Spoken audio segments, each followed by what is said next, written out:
Welcome to Dracena Wines Podcast. Our wines plus your moments equals great memories. I'm your host, Lori, and this is a podcast about all things wine. Hey everyone, welcome to this episode of Dracena Wines Podcast. Before we get started, I'm going to ask to please scroll down and leave us a review. It really only takes a few seconds to click those 5 stars and to leave a short review to let us know how we're doing. It really helps us in the iTunes world and lets our name get out there to more people. In this episode of Wine Writers WrapUp, I sit down with my wine writing friends and discuss our thoughts on points and medals. How much do they affect people's decisions to buy a bottle of wine? We would love to hear your thoughts too. You can always leave a comment on our podcast homepage at dracenawines.podbean.com. Slainte.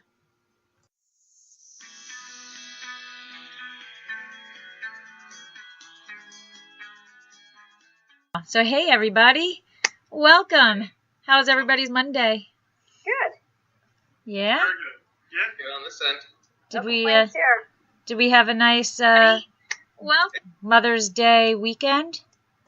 We did. Yeah. I worked. You worked. Now that I'm in the restaurant thing. Yeah. I had to work. Then I came home and I did my first saver, so I was pretty proud of myself. Anyway, so this month on Wine Writers WrapUp, we are talking points versus palate. And I expect it to be kind of an enthusiastic chat because, you know, it's not at all a bit controversial. Not at all. But our guests today, I'm going to go left to right. So Debbie, you are first. Debbie Gioquindo, the Hudson Valley Wine Goddess, is a certified wine specialist and wine location specialist in Port and Champagne and has a background in travel, radio marketing, and community relations. She's also the author of Tapping the Hudson Valley, chairperson of the Hudson Valley Wine and Spirits Competition, and co-owner of Happy Bitch Wines. She's also my co-host on Winefabet Street, which is a free monthly wine education program. So, hey, Deb. Hi, everyone. Hi, Debbie. Hi, Debbie. Hey, Deb. Hey. And next is Jeff Kralik, is an award-winning wine writer and blogger based in Houston, Texas. His appreciation for wine started while studying in Strasbourg, France, and blossomed as a high school teacher when he would spend his summers as a bicycle guide tour in Europe. Jeff has visited, often by bike, most of the wine-growing regions of Europe and U.S., and according to him, I am a storyteller. While I take my writing seriously, I try not to take myself at all seriously. Howdy, Jeff. Hi, guys. Yeah. Hey, Jeff. And my buddy Nick Berube is marketing and brand manager for 2 wineries in the Pacific Northwest. He began his career in wine down in Argentina, which I'm very jealous of, where he did marketing communications for a well-known Malbec producer. He holds his advanced certificate in wine and spirits from the Wine and Spirit Education Trust, and he is currently a WSET diploma student. Hey, everyone. Hey, Nick. Hey, Nick. Hey, Nick. We have Rick Dean, is a wedding photographer by day and a wine blogger by night. He focuses on food, wine from the Charleston, South Carolina experiences. He enjoys learning about wine and sharing his perspective. So howdy, Rick. How you doing? I'm doing great, thanks. Yeah. Today's episode, points versus palate. And this is something that is really near and dear, I guess, to me as a wine producer, because, you know, we are curious as to what gets people to recognize a wine. You know, we send it out to wine enthusiasts.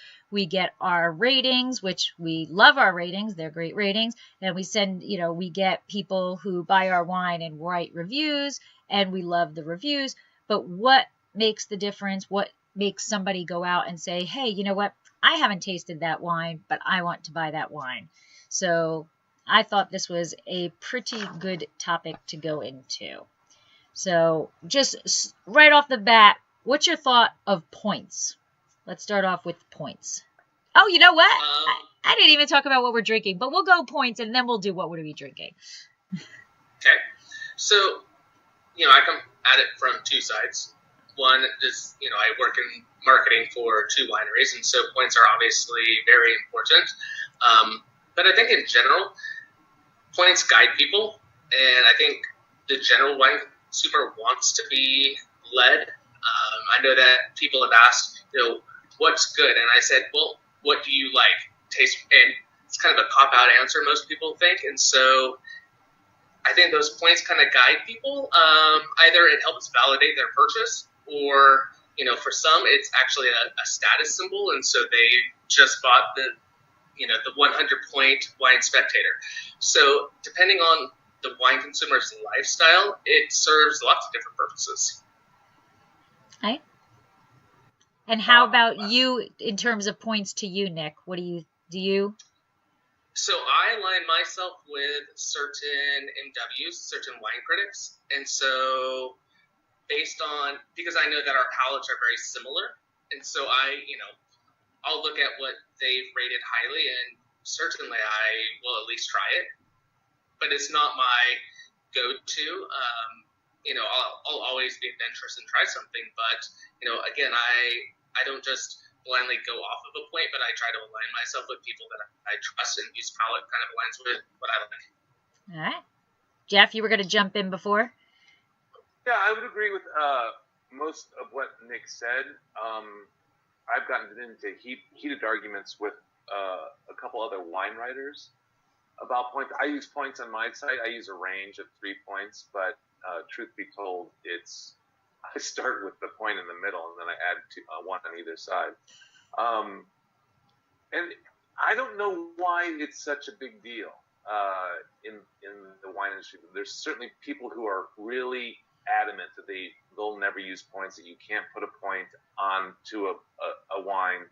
And I understand the argument in the abstract. When it comes down to it, we're always making decisions about good and bad. And so, like Nick said, it gives people a starting off point. I mean, I would argue that's, at least for me, that's what it's intended to do. It's a starting point. My father-in-law, who now lives within 200 feet of me, this is a happy face. He claims to be a wine drinker, and he drinks a lot of wine, but he knows absolutely nothing about it. But every single bottle that's in his shelf that I haven't given him, he'll know what the point score was. Oh. He might not know how much it cost. He might not know, well, he definitely won't know who gave it the 90 points, but he'll say, oh, that's a 90-point wine. So that certainly drives his purchases. So whether we like it or not as writers, consumers use it. And I would say, being probably the least credentialed member of the panel as far as wine education goes, I come at it from a different point of view, but it's solely based on my experience. And I have had some really tough times buying wine based on points, but not having done any of the research beforehand, because at the time it didn't make any sense to me that I needed to know, well, what are the wines that this particular wine critic likes? And which will then guide me as to why they maybe have scored a wine the way that they did. And so I have no vested interest in points. I just find that they're not very useful to me. And for the average Joe and Jane that I communicate with through my blog and through my experiences with wine, the points tend to be confusing to them because they do not have the history and the background of what is Wine Spectator looking for, what is Wine Enthusiast looking for, what is Robert Parker looking for. And so showing that something is 96 points only means something if you know what the guidelines were that person was using to give it those points. And I think Nick hit a lot on the spot. I mean, I think it's subjective. It's subjective to the person reviewing it. And like Nick said, that he aligns in his job up with people that have similar palates to them. So I've gone into wine stores and, this is a 92, and I've, points, whether it's spectator or enthusiast, and I've gone home and I opened it and I'm like, how on earth can that be, whatever the points are, So I think it's really subjective on Debbie, because they bought a full-page ad in that magazine. Yeah, that's true. Exactly. So I really think, you have to know your, the palette and the profiles that you like and align it with the wine. Do I think that the points matter? To me, not really, because I've liked an 88 or an 85-point wine over a 95-point wine. It's who's judging these? And I run a wine competition, so I see on the flip side, how it's done, and I've judged other wine competitions. So it's interesting to see, and I've watched other judges, just take a sip and say that's an 85. Well, but I think it's also important that, we have to recognize that the points are a marketing tool. They are. But so are competitions, and those are all good things, right? Yes. Marketing and competitions are good things. It tells Dracinia Wines that they're making what many people consider, because when you're entering a competition, there's more than just one person tasting the wine. Mm-hmm. You're saying that this group of judges really likes your wine and values it and thinks that it is a beautiful Cabernet Franc expression from California. So and I think that's important. And I also think that's important. But for me, the lesson I had to learn was just because it had points didn't mean I was going to like it. And so I have learned, and what I try to always teach people is to lean on the people that you're buying your wine from. Buy from a reputable wine store or from a reputable wine company, and lean on them for their experience, so that when you pick up a bottle of 95 point something, they can say, put it back, you're not going to like it. Absolutely. It's the salesperson knowing your tasting profile, what you like and what you don't like. Yeah. I would agree with both of you. I think, when you look technically, you might have a 100-point wine, but if you gave me a 100-point Pinotage, it's not going to make it into my glass, because I've just never met a Pinotage that I really love. And so it doesn't matter that it's technically a beautiful wine. And, through W said, I could taste a wine and be like, it is, really great quality. Doesn't mean I'm going to like it, but it would be, a 100-point or 95-point wine just on its merits. And unfortunately, it's just a hideous grape if we're talking about Pinotage. Well, I agree wholeheartedly with Pinotage, and I would throw a few others in there, like Chambersin. Oh my God. I would rather rip all my fingernails off than have another glass of Chambersin. But my question, and this is something I struggle with regularly, because I'm frequently talking about this stuff around people like you, and I don't mean that in a derogatory way at all. Although after I finish this Pinot Noir, not Pinotage, I might feel differently. But so I realize there's a continuum between wine geeks like us, or maybe even there's more people to one side of that spectrum than us, and then my father-in-law at the other end of the spectrum. But where do most wine consumers fall? Are they more like my father-in-law, who say, you know what kind of wine do you like? Red. Versus what Nick just said. If you give me a Pinotage, which I'm pretty sure my father-in-law would not be able to tell you what that meant. They couldn't care. So we like to have these kind of, I come from academia, and we have these, I was in a class once, we talked about the word "the" for 2 whole days. And only the people in the room, and most of the people in the room, only the people in the room cared, and most of them really didn't care at all.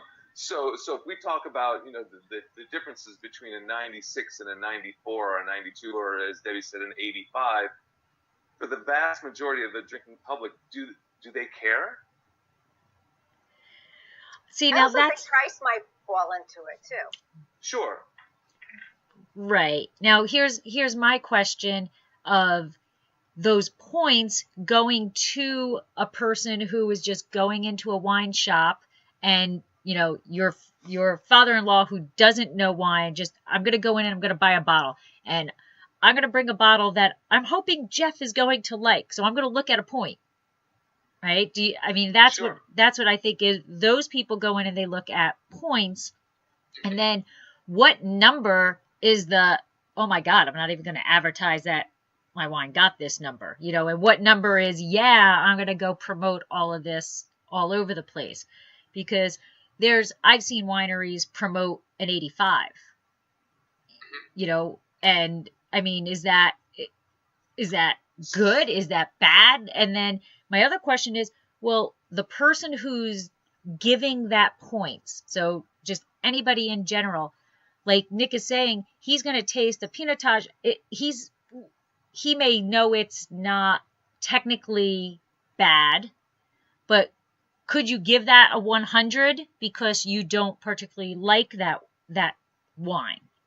So the person who's tasting it, they can't really be in love with every wine, and I think that might impact what the score is for a wine. And is that right?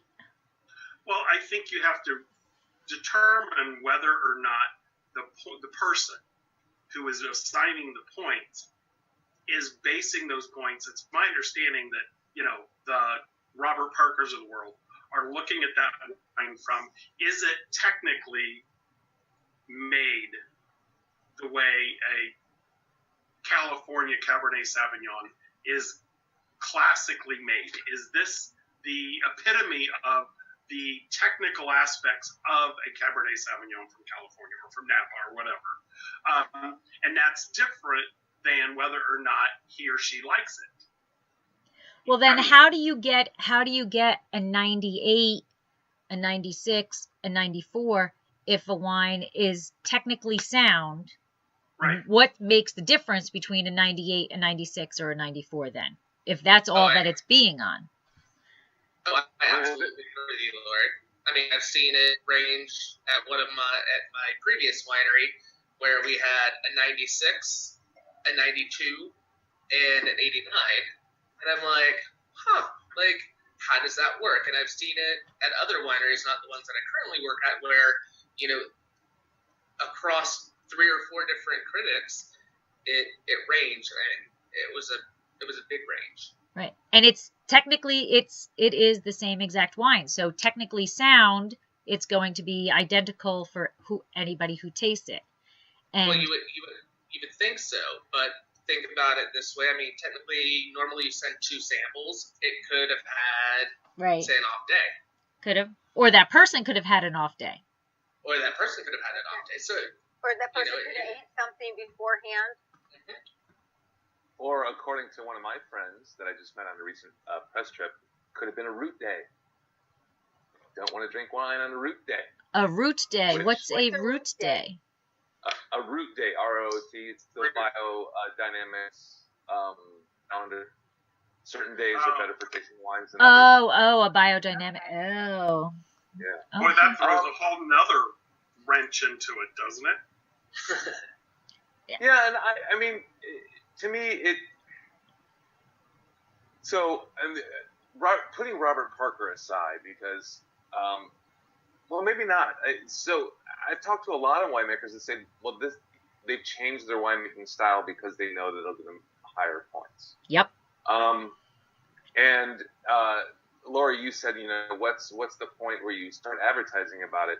I've talked to many winemakers that the difference between an 89 and a 90 is as big as you can get. Right? Yep. Because no one wants to be a B student. Everyone wants to be an A student, right? Absolutely. And that's why that was one of the brilliant thing. Why I think Parker, if he indeed was the first to use that scale, was brilliant because everybody can understand that, right? Right. I mean, there are other people who do different ways of rating wines that are more esoteric, that, you know, like 5 bells or 5 flowers or 5 stars or whatever, and you know, that's a little bit more. But the 100-point scale, or really it's the 20-point scale, if I want to get real technical about it, is really easy to understand, right? And even though you might not agree that said 88-point wine is worse than said 92-point wine, whoever made those two scores does think so.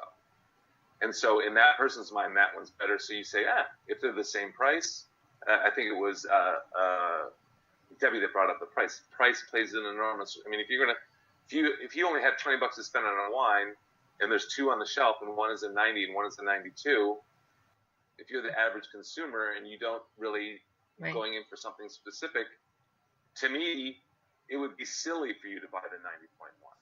It would be silly, right? That's my own opinion. It just, I mean, if those parameters are such that that's the situation. The same trip about the biodynamic guy, I was on a trip with a bunch of buyers to Italy. I was the only journalist as far as I knew. And I went around with a couple of them, and points were it. That was the driving factor. I mean, sure, there's a great wine. What kind of scores do you have? And I was really shocked by that, because every other press trip I've been on, I've been with other journalists, and that never comes up. I mean, Well, that would be a good article to write, Jeff. Yeah. But that's the quickest way to shut down a conversation on a writer trip. If you want to say, I got 96 from Robert Parker on this. Turn everybody off immediately. I go back. So Saturday, I took my mom out for her Mother's Day dinner or whatever, and we went to a restaurant. I'm looking at this wine list, and there wasn't a single Cab Franc on it. So, of course, I go into, as Mike says, ABS, always be selling. So I went up after we were done. I went up and I asked if was there a manager, was the wine buyer there, or somebody, and the manager. There was a man there and a woman. The woman was talking. The guy wanted nothing to do with listening to me. And so I explained who I was, what I did. And then he was like, well, do you have a card? And I gave him my business card, and he still wasn't too interested. And I said, well, we produce Cabernet Franc. We've gotten 91 plus ratings in Wine Enthusiast. He became my best friend. He started asking me questions about the wine. He was like, here's my business card. Send me an email, blah, blah, blah. So points do matter. Points matter in that instance, yeah. Points matter. No, I'm telling you, with the buying, especially on retail or the on-premise, or that makes it. I'm surprised at how much it does make a difference, but it's. Yeah. There are retail chains, one in particular, and I think they just changed their rules, that would not let you promote anything less than 90 points. Really? And on like your shelf talkers, and they said nope, you will only promote on a shelf talker 90 plus. So yeah, it happens. While points don't have much an influence on what I buy, I think points absolutely have their place for winemakers and for retailers and for restaurants, because it's been a known process and a known way to essentially categorize the quality of wine for a few decades. So people need it. Where I find that it gets now, the grocery store owner or the Costco wine buyer is going to love points, because they can have a 96-point Rioja for $14.99 in their store, and people will buy it because it's 96 points and it's only $14.99. So while they need it, I also think that for the average Jane and Joe, it does them a little bit of a disservice, because they may not even know what a Rioja is. they only see the fact that it's a $15 bottle of wine that has 96 points. And they're buying that $15 bottle of wine because it has 96 points. Exactly. So Costco needs the points to help sell their wine. Will the person who bought it like it? You don't know. You have no idea. Well, and if you're Jeff's father-in-law, it won't matter whether he likes it or not. It's got 96 points. 96 points. No, and it's $14.99. I think to your point, Rick, he might like it more because it has 96 points. Exactly. So. Yeah. Well, I'm going to take this as a break, and it is 8:30, and we haven't talked about what we are drinking yet. So I need to know what everybody is drinking. So I'll start off. Check out this label. Kind of cool label, right? This is Britney Spears. Oh, I it does. get the bottle. I left the bottle downstairs with my husband. It does. This is a Funk Zone Rosé. It is a Santa Barbara County wine. 87% Grenache, 13%. All right, 13% Syrah. And this is actually a wine by Wink.com, which is sponsoring. I just heard an ad by them on SiriusXM. Oh, well, they are sponsoring this little live stream podcast. And if anybody is, it's actually a pretty awesome program. I don't know if you heard it on Sirius, but, you know, it's a wine club, not like other wine clubs, because you can not order whenever you don't want, but you get 4 bottles, put 4 bottles in your box. It includes shipping to your door. And if you go to trywinc.com, which is trywinc.com/WrapUp, they're going to give you $22 off of your first order. So you can get 4 bottles delivered to your door for like, I think it's like $25. But it's pretty cool. You do this little questionnaire and they ask you these questions, you answer them, and they give you a palate profile. And then you can pick wines that fit your profile, or you can say, no, I'm not going to do that, and I'm going to pick whatever wines I want. So, again, trywink.com/WrapUp, $22 off. So, and that's better than this. I literally just listened to the ad on SiriusXM. I literally right before I joined this podcast, and they're only offering $20 off. Woo! Serious. $2 extra dollars, baby. Washington, bam. or one Jefferson, I guess. All right, Jeff, what are you drinking? So I just polished off Hank Skewis. It's a Pinot Noir. It's a 2007 Peter's Vineyard, Sonoma Coast, I think. Yeah. So it was signed by my good friends Hank and Maggie. This is the last bottle. They sadly just retired, and so there'll be no more Skewis wines available, but it was absolutely fantastic. I've been a big fan of theirs for years. Really, really nice people. And then since that was gone, I moved on to Rodney Strong Reserve as like Cabernet. That Rodney Strong, really great people. Really liked them a lot. Debbie, what you got? I've got a Chablis. Bourgogne Millet Chablis. Oh, Debbie, were you a French major? No. How could you tell?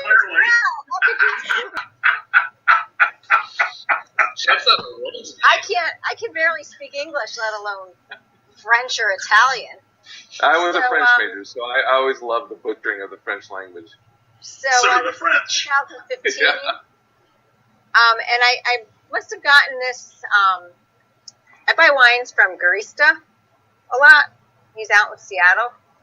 I get a shipment twice a year, February and like October. Oh, the gargeriste. Yeah, that person. Yeah. It's another French word. I understand. Merci buckets, Debbie. Merci buckets. All right, Nick. Nick, I didn't see water, did I? So, live water currently, as you are all on the middle or the East Coast. So I literally had to leave work early. I hope nobody at work is watching this, so that I could be here by 5. So by the time that I got my computer set up, but I'll probably be having Hannah Chardonnay, Russian River Valley, with dinner, which is pork tenderloin. But it's important to note that he may not be drinking wine, but he's wearing Merlot. There you go. Right. You know? And so I was going to say the same thing, that when you skip out of work wearing a Merlot t-shirt, they're pretty sure you're going to be drinking. So Yeah. Pretty much. You know, I was going to say that I'm on the keto diet, but I'm definitely not on the keto diet. Is that a French word too? I don't know that. ask Debbie. I don't know. Yeah, actually, Debbie, how do you say that? I am drinking Teutonic from Oregon Pinot Noir. It's from 2016. Nice. It's really nice. I'm really enjoying it. The bottle will be empty by the time the hour is over. Wine stores. We did a Pinot Noir tasting, and where we were comparing Burgundy to the U.S., and so we were tasting Oregon, California, and a couple different appellations in Burgundy, and this was the representative from Oregon, and it showed really well. I like that Rick is drinking a Pinot Noir from Oregon, and it's not mine. Oh, well. It's fine, Rick. Totally cool. Yeah. Unfortunately, we don't have anybody selling your wine here, and I do try to buy local as much as I can. Oh, yeah, that worked, didn't it? Waboosh! Picnic and All right. Lori at the same time! On that note, let's get back to points. All right, let's get back to points. What's the point? At this point, what's the point? I don't know. Can I make kind of a point back to what Rick was talking about earlier? Yes. And not drinking local. But, you know, there is a wine brand that uses points or scores as their biggest marketing tool. On every bottle, it says most awarded wine brand, and that's because they enter every county or city fair and so forth. But Barefoot is the most awarded wine brand, and they use it. That's huge. Yes. I mean, that stuff sells. A lot of I'm like, Yeah. it sells. And I will tell you that as a winery, the amount of mail I get to enter competitions is you know, Nick, right? You could enter 5 competitions a day every day of the year. You know. I bet there's an entry fee, isn't there? Of course. Of course. Yes. But you know what? It's honestly, if you're a big winery like Barefoot, it's nothing. It's I think the San Francisco Chronicle is $85. You know, so if you're my wine competition's $35. Yeah. Well, it's a cash cow, right? Because people want ratings. Yep. I'm not gonna lie. Prizes. Double gold. That's well worth my $85. Yeah, but for all those who didn't get double gold. Well, we were silver last year. You know, and it's, you know, we were proud of the silver and that's one of the reasons why we enter the San Francisco Chronicle is because everybody doesn't get a medal there. You know, it's. And you know what? So I wasn't. So everybody Go ahead. can get a trophy. That's right. No, but then that's why there's the Kenosha, wine and hash festival, or, Well, so I was a judge last year at the Houston Livestock Rodeo and Livestock Show, which is one of the biggest, apparently, competitions in the country. And so I remember very distinctly that we tried 40, 2 flights of 20 Pinot Noirs from $5 to $11. 40 of them. 40. And that's how not okay. how many did you award medals to? I didn't award any, but Attaboy. but there was pressure from our little group. The leader of the group said, "Well, we need to award at least a gold. Can you change your no metal to a silver? Can you change your silver to a gold? Well, that's Can you kind of a huge jump. Wait a second. Coming from somebody who runs a competition, if you're asking someone to do a no metal to a silver, that's a huge jump. I can see a bronze to a silver. Right. So that's more accurate. That's a more accurate representation, Debbie. But when you taste 20, the pressure, it wasn't pressure, but it was not negligible. Was you have to award something. Pick the best of these. And so of the 2 flights of 20 Pinot Noirs from $5 to $11, I'd probably award a gold. I can't remember. I could check my notes if I could ever find them.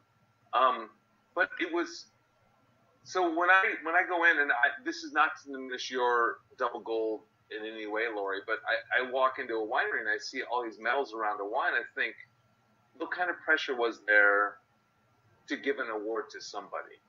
Right. You know, and what, and going back to what you were saying, what award are they actually getting? Are they getting a gold medal at the Wama Wama thing, or, but with all of the competitions, there's levels of quality of competitions, and sure. Like the Decanter Wine Awards, I would say is the,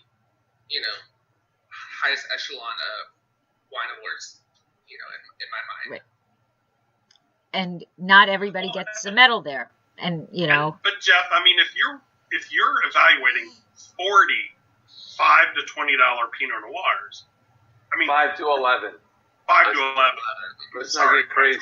Yeah. You know how they were. Who was submitting $5 to $11 Pinot Noirs? With the wineries? Barefoot. Oh yeah, no, it's the wineries. So remember, I live in Texas too. So there's Texas wine industry is not insignificant. Okay. I'm not saying it's good, but there are a lot of producers of Texas wines. I've yet to find one that I say, that's better than Pinotage. Oh my God. But was the wines that you tasted all Texas wines, or was it international? We didn't know. We had no idea what they were. No idea. The only time that we could find out what we were tasting was if it won an award, and I noted it so that so we were the only group. There were a group of 5 or 6 of us that tasted we didn't just taste $5 to $11 Pinot Noirs. We had really good Chardonnays too. So you can't live on $5 to $11 Chardonnay alone, or Pinot Noir alone. But so if I noted which one won the double gold, and then I could go back to my notes once the results came out and say, oh, that was that wine. But I have no idea what the 38 other ones that didn't win an award were. I have no idea. Which is good. Go ahead, Rick. No, I was going to say, so the one that got double gold, was that a surprise to you? So how did it get double gold? You bowed down and gave it a gold medal? I cannot envision the Jeff I know bowing down. So this was a year and a half ago, and I like to claim early onset. So I'm not entirely sure how what happened. When you're tasting that many, I'll speak for me. I want to find a good one. You don't want to say that you're just sitting around wasting your time drinking a bunch of schlock. So I don't know if it was specifically with the 5 to 11 Pinot Noirs, but you say, this is the best one of the flight. And you could go back and they would let you taste them again. And so the best one of the flight, to me, should win a gold medal, maybe, right? One has to finish above the others, right? That's what a competition is about. But then that goes against judging, or technically. Yeah, thank you.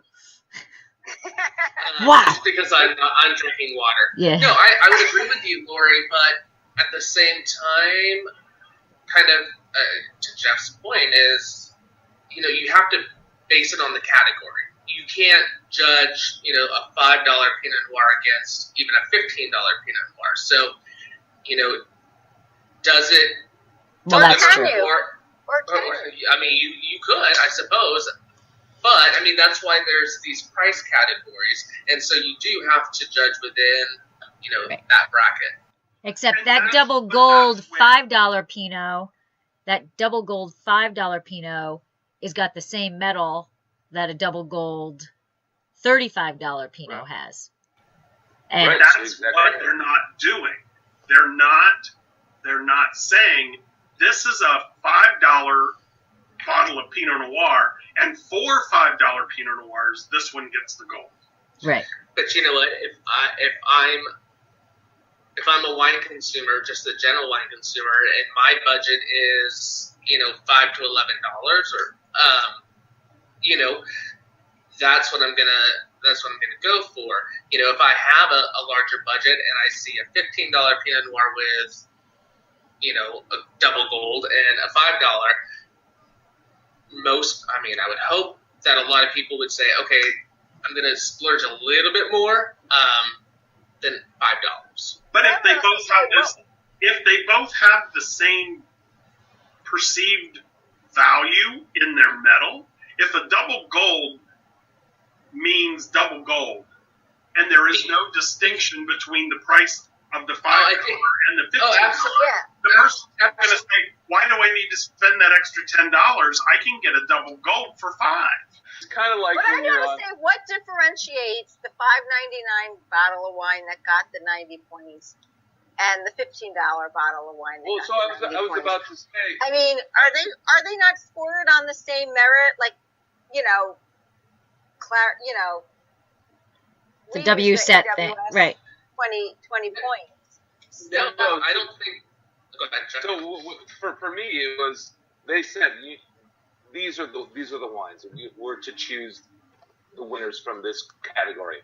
And to Rick's point, I do believe when the scores came, or the results came out, it was they had the categories. So it wasn't just here are our double gold Pinot Noir winners. It was here's our $5 to $11 Pinot Noir award winners. Here are our whatever the next jump was. I think it was 11 to 20, and then 20 to whatever. So, but having said that, I don't think they say, which was my approach, this is not as piss poor as the rest.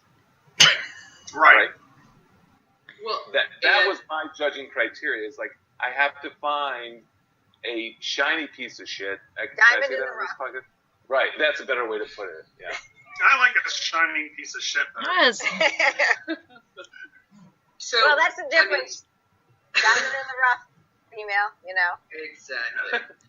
But when you go to a grocery store, I think most consumers, and again, this is just me, thinking, you have a set budget, and so somebody who only has the budget for $5 to $10 might look for that gold medal. Somebody who can afford or wants to afford something larger is not going to go with that $5 Pinot.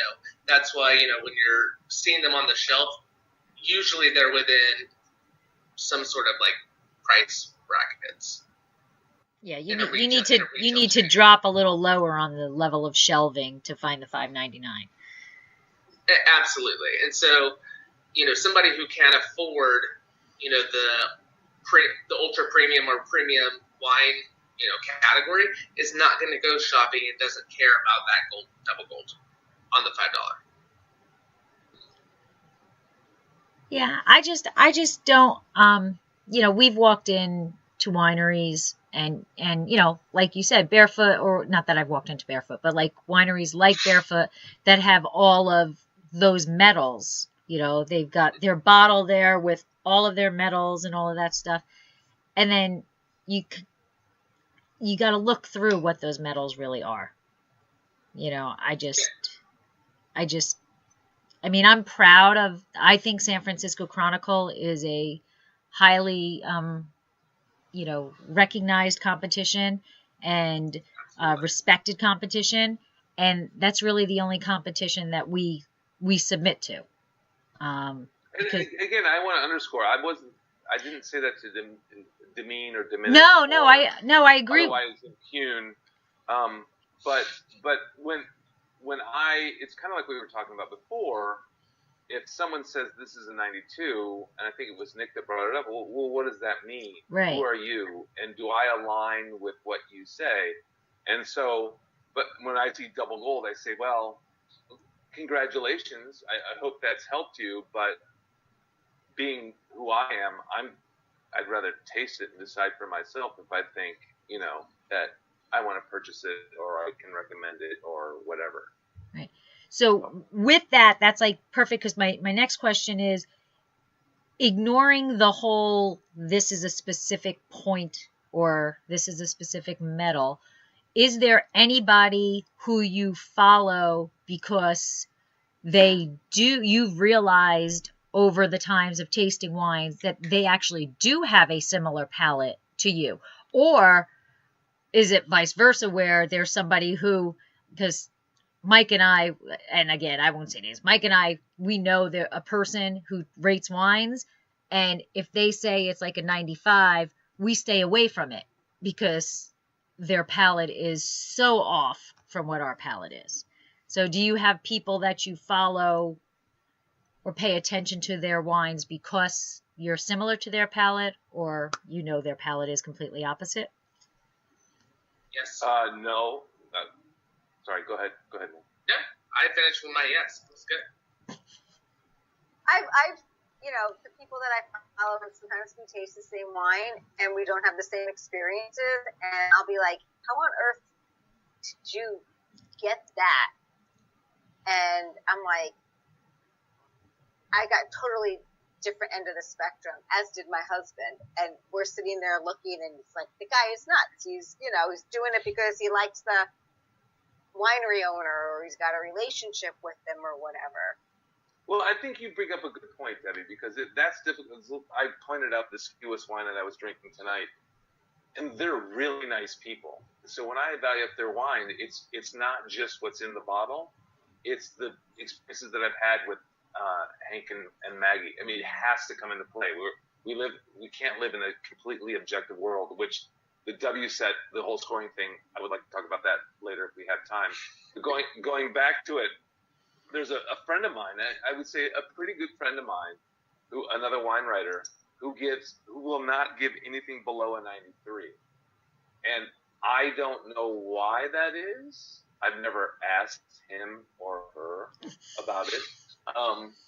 But it just seems like, and I don't know if this is where you were going with it, Debbie, but this person likes the attention of wineries sending him or her samples, of being invited on trips. And so if you, personally, I won't write about something if, let's just say for the sake of argument, it's below 86 or 85, 86, 85. I mean, there's too much good wine in the world to say, you know what, this is a mediocre wine. Mm-hmm. So, but this person doesn't publish anything that's under a 93. Well, then I think that their credibility, and maybe, Lori, this is a whole nother topic. Mm-hmm. For something like for this discussion, but that comes into a credibility issue.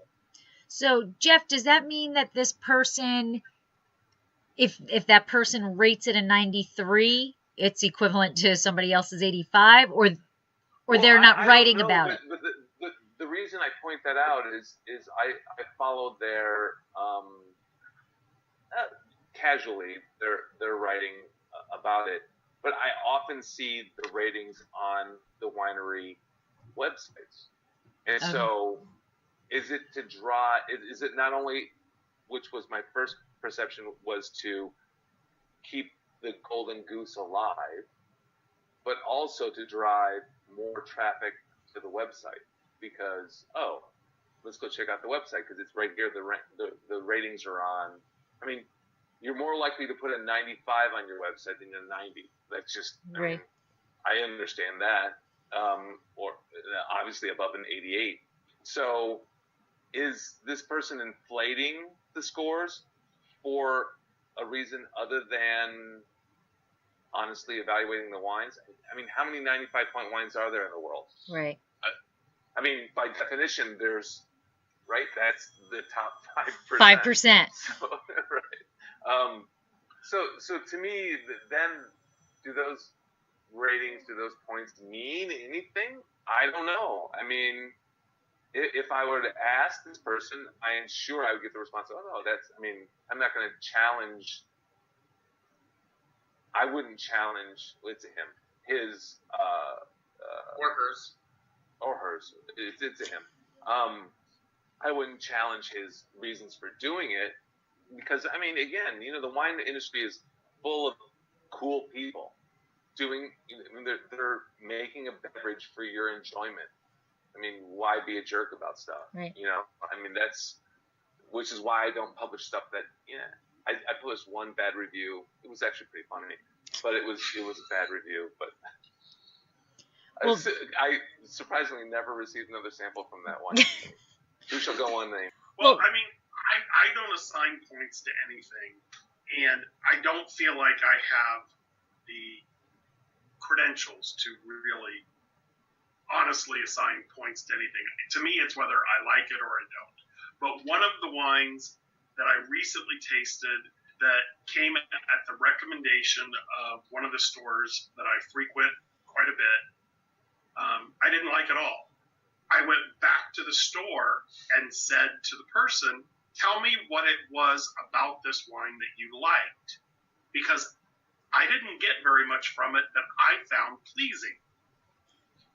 And we talked about it. That was a great conversation. I had a similar experience.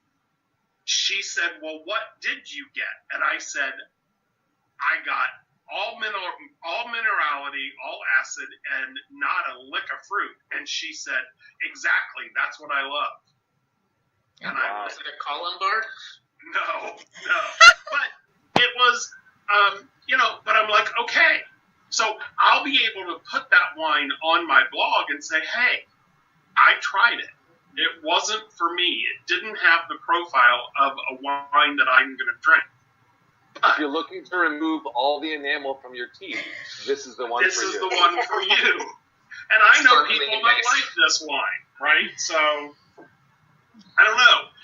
Which to me gets back to the whole point thing. The points have a different value to different players in the industry. Mm-hmm. And it is subjective. There is the community is large, but it's not huge. So you're part of a community. No, Rick, I agree with everything you said. I would just say, kind of, because looking at the clock, I guess we're about to wrap it up. But to me, points are a jumping off point. And so, that it's kind of like, it's a long story I don't have to recount here, but somebody somewhere liked this wine, so that means this wine is likable. And so that's a good starting point for me. If someone else liked it, and to your point, Rick, and then I don't like it, I hope you don't go back to that person at your wine store and say, can you recommend something else? Because clearly your palates aren't connecting. Exactly. Right. No, totally. Absolutely.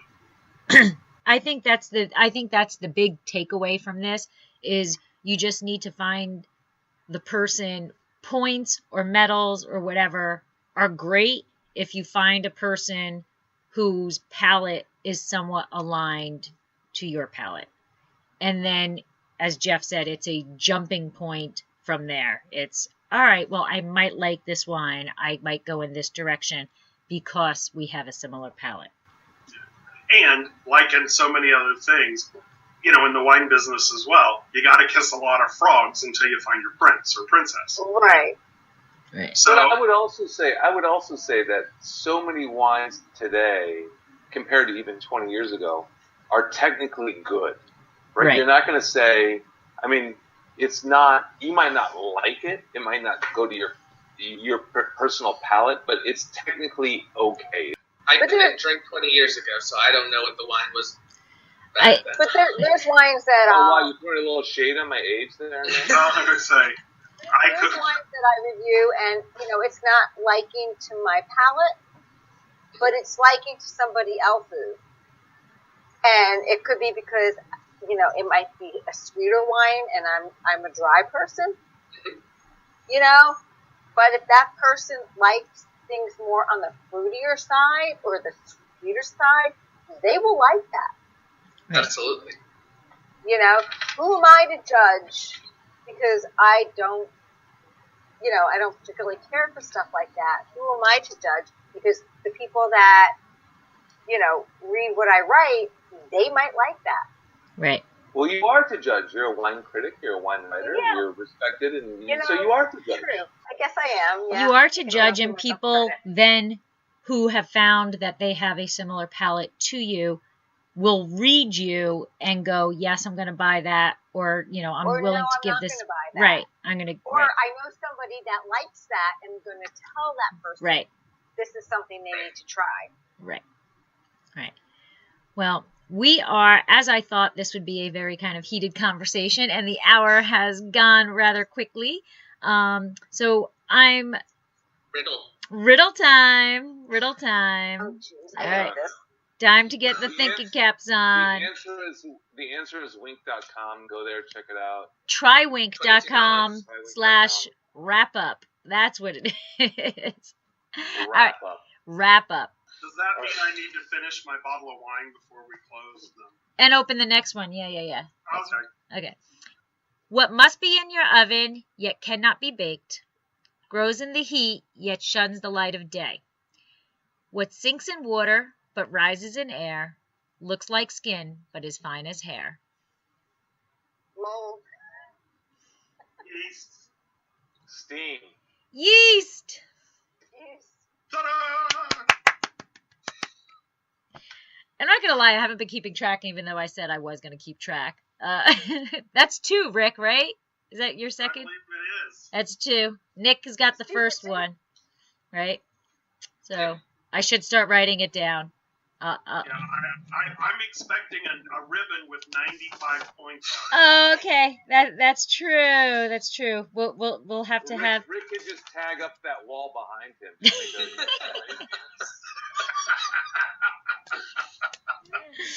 Yes. Oh, so yes, very good. Your servers next show at 11. And Debbie, mold, that was good. That was good. If you Yeast have is. mold in your oven, there's a problem. That is. Yes. Well. Yes. I don't know. I was just like thinking about stuff. It's like, oh my god, it sounds like mold. Debbie, that invite to your house for dinner, I'm going to take a hard pass. Yes. I'll eat at the restaurant, Jeff. All right. So let's take 1 minute each and do your shameless little plugs. We'll go the other direction. Rick, you're up first. All right, my name's Rick Dean. I am from Strong Coffee to Red Wine. That's the name of my blog. And I just have a lot of fun talking about wines I like and occasionally wines I don't that other people like. Food and a little bit of Charleston. So thank you very much for having me today. Thank you. And Nick. So I am Wine Comm guy, COMM. It's mainly because I like to talk a lot. You can find me on Instagram, Twitter, and at winecommguide.com. Jeff. Jeff Kralik, Drunken Cyclist. I'm on Twitter, Instagram, Facebook, far too many social media outlets. I hate social media, but I'll try to be cheery when you contact me there. I have a big rosé tasting coming up, a true rosé tasting, which is non-saignée, intentional rosé, in a couple of weeks. So stay tuned for the results of that. Awesome. And Debbie? I'm Debbie Gioquindo, the Hudson Valley Wine Goddess, and you can find me at HudsonValleyWineGoddess.com, and I'm on Facebook, Instagram, YouTube, and all those social media channels, Google Plus, whatever. You can find me. All right, Debbie, or Lori, excuse me, let me come back because I didn't mention any of my social media. Twitter, Instagram, Facebook, I'm on all of them. Coffee to Red Wine on Twitter and Instagram. Strong Coffee to Red Wine. And lastly, I'm Lori. I'm your host, and thank you for joining Wine Writers Wrap Up. And we do this once a month.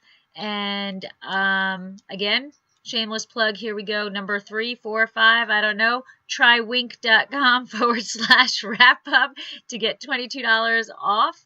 And our next wrap up is going to be on Monday, June 11th.